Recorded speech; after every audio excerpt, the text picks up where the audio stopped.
तो हमारे पार्लियामेंट के अंदर 43% पॉलिटिशियंस ऐसे हैं जिनके ऊपर क्रिमिनल चार्जेस हैं, और उसमें से 29% ऐसे हैं जिनके ऊपर मर्डर, रेप, फिरौती, ये सारे चार्जेस हैं। और ऐसा नहीं है कि खाली एमपीज ही हैं, हमारे एमएलए भी इसमें पीछे नहीं है। अगर मैं 2015 दिल्ली इलेक्शन की बात करूं तो उसमें 70 में से 43 नेता ऐसे जीत के आए थे जिनके ऊपर क्रिमिनल चार्जेस थे। और अगर करंट की बात करें तो 37 एमएलए ऐसे हैं जिनके ऊपर क्रिमिनल चार्जेस हैं। और ये ऐसा नहीं है कि किसी ने आरोप लगा दिया या एफआईआर है, ये वो चार्जेस हैं जो सुप्रीम कोर्ट के अंदर फ्रेम हो चुके हैं। मतलब पुलिस गई है वहाँ पे, उसको एविडेंस कंफर्म हुए हैं, आई विटनेसेस मिले हैं, ये वो चार्जेस हैं। ये प्रॉब्लम तो बहुत ही छोटी सी है कि पार्टीज क्रिमिनल्स को टिकट ना दें और लोग क्रिमिनल्स को वोट ना दें, लेकिन इस छोटी सी प्रॉब्लम के लिए 1999 से लड़ाई चल रही है और अभी तक इसका सोल्यूशन नहीं हुआ है।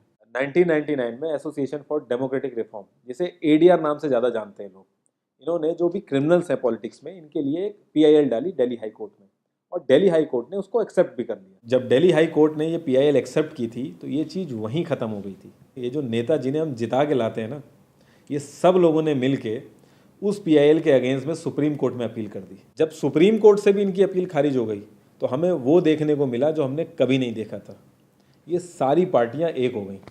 जब हमारे देश की सिक्योरिटी की बात आती है, उरी अटैक हो गया, बालाकोट हो गया, या हमले वाली सिचुएशन बनती है, तब भी ये पार्टियां एक नहीं होती। लेकिन इस चीज़ के लिए ये सारी पार्टियां एक हो गई थी, और ये सारी चीज़ें एक ही जगह आके फंस जाती हैं। इंडिया के कानून के हिसाब से जब तक किसी भी आदमी के ऊपर फाइनल जजमेंट नहीं आता तब तक वो बेकसूर है, और उसी चीज़ का फ़ायदा उठता है। अगर कोई आईएएस की तैयारी कर रहा है और उसके ऊपर क्रिमिनल चार्जेस हैं तो उसे ऑफर लेटर नहीं मिलेगा।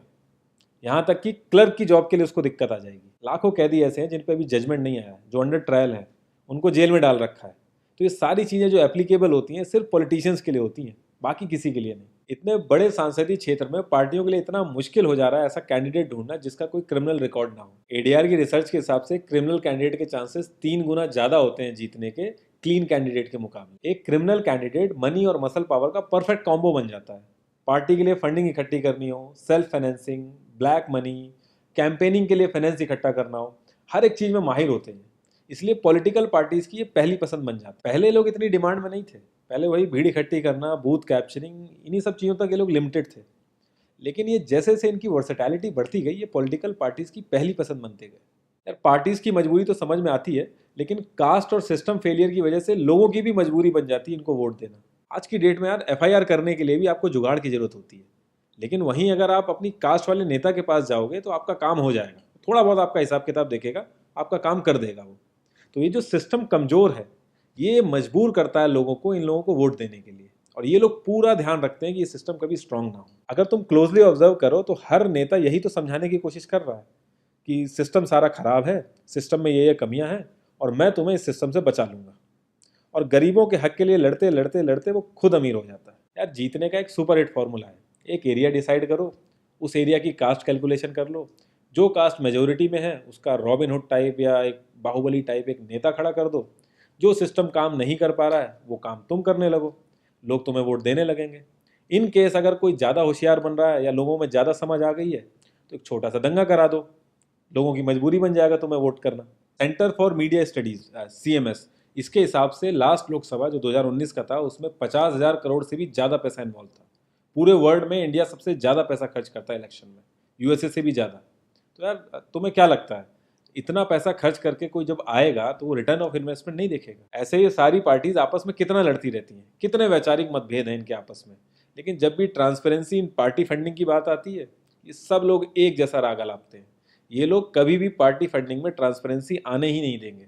एक बार जब ये लोग पावर में आते हैं ना तो पूरा का पूरा सिस्टम इनके हिसाब से चलता है, और जो पुलिस वाले इनके हिसाब से नहीं चलते ना उनका ट्रांसफर हो जाता है। 144 पुलिस ऑफिसर्स 1 लाख लोगों की सिक्योरिटी देख रहे हैं, और जब हमारे नेताओं की बात आती है तो 47,000 पुलिस वाले 14,842 नेताओं को सिक्योरिटी दे रहे हैं। अब बाहुबलियों को क्या जरूरत है सिक्योरिटी की? कभी किसी क्रिमिनल को देखा है जिसके आगे पीछे आईएएस पीसीएस पुलिस वाले जी हजूरी कर रहे होते हैं? बहुत ही वर्स्ट सीन होता है वो। हर साल रिपोर्ट्स आती हैं कि 75% से भी ज़्यादा लोगों को पुलिस पे भरोसा ही नहीं है। इंडिया एक लौती ऐसी जगह है जहाँ पे पुलिस को देख के इंसान सेफ फील करने की बजाय डरता है। एक 15 साल के बच्चे तक को पता है कि आईपीएल में सट्टा लगाने के लिए किसके पास जाना है, लेकिन हमारी पुलिस को नहीं पता। और ये सारा सिस्टम, ये जो वीक सिस्टम है, हमारे नेताओं को बहुत सूट करता है, क्योंकि जिस दिन ये स्ट्रांग हो गया तो इन सब की दुकानें बंद हो जाएंगी। इंडिया की 65% आबादी 35 की एज से नीचे है। जो हमारा लोकसभा है उसकी एवरेज एज है 54 और राज्यसभा की एज 63.5 है। एक दो केस अगर छोड़ दें तो आम आदमी के लिए पॉलिटिक्स में घुसने का रास्ता नहीं है। अगर आप गूगल पे सर्च करोगे ना टॉप 10 यंग पॉलिटिशियंस, तो एक भी नाम उसमें ऐसा नहीं होगा जिसका कोई फैमिली से पॉलिटिकल कनेक्शन ना हो। आज़ादी के बाद से 0.5% से भी कम पॉलिटिशियंस ने अपने बच्चों को आर्मी में भेजा है। वहाँ नहीं भेजते ये लोग। हम लोग इनसे मैनिफेस्टो में डिमांड ही कहाँ करते हैं। हम तो बस रिलीजियस मुद्दे देखते हैं मैनिफेस्टो में और खुश हो जाते हैं। इंडिया ने ब्रिटिश पार्लियामेंट्री सिस्टम अडेप्ट किया और उसमें एक बहुत ही इंपॉर्टेंट चीज़ है शेडो कैबिनेट, वो हमने छोड़ दी। इसके बारे में बहुत ही कम लोगों को पता है और ये लोग हमें पता लगने भी नहीं देते। तो इसमें होता यह है कि अगर मैं फाइनेंस मिनिस्ट्री का ही एग्जाम्पल लूँ तो जो भी रूलिंग पार्टी का फाइनेंस मिनिस्टर है उसके पैरेलली एक ऑपोजिशन का भी फाइनेंस मिनिस्टर असाइन हो जाएगा और जो रूलिंग पार्टी का फाइनेंस मिनिस्टर है उसकी एक्टिविटीज़ को ऑपोजिशन का फाइनेंस मिनिस्टर लोगों तक पहुंचाएगा।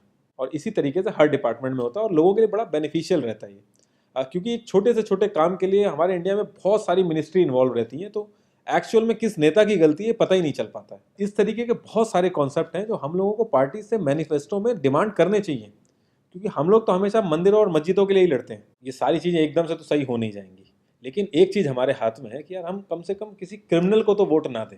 और ऐसा तो होता नहीं कि सारे के सारे लाइन से क्रिमिनल ही खड़े हो जाते हैं। हमें बस इतना करना है कि जो भी कैंडिडेट क्रिमिनल है हमें बस उसे वोट नहीं देना है, भले ही वो हमारी फेवरेट पार्टी का हो